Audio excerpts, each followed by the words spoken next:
For thousands of people working in accounts, Paperless is the best online invoice approval software. The first step is to bring the invoices into Paperless and run Paperless automatic invoice recognition so that all invoice data is automatically captured. In this case, Paperless has already prepared some of the invoices to be automatically sent for approval.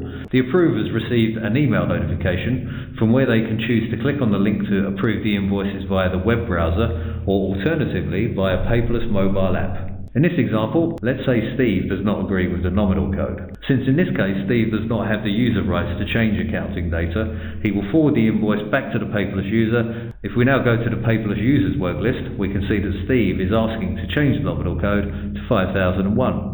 All we need to do is to go to the accounting tab and select the relevant nominal code. Now let's send the invoice back to Steve, press OK, and the invoice has now been sent back to Steve. This time, let's say that for some reason, Steve is not in the office and only has his mobile phone. In order to view and approve invoices, all Steve needs to do is open the Paperless app on his mobile phone. As you can see, directly from his mobile, Steve can now easily view all invoices he has pending for approval. We can also see that the approval audit trail has been updated, so let's just review the accounting data, and as you can see, the nominal code has been updated, so Steve can now give final approval. The invoice has now been approved. So if we now go into our accounting software and we open the supplier record, on the activity window you can see that both invoices have been posted. In order to retrieve the invoice, all Sage, Xero or SAP Business One users need to do is a lookup and they have instant access to the invoice, all the accounting data and the full audit trail of the approval process. Visit www.paperlesseurope.com to learn more about Paperless online invoice approval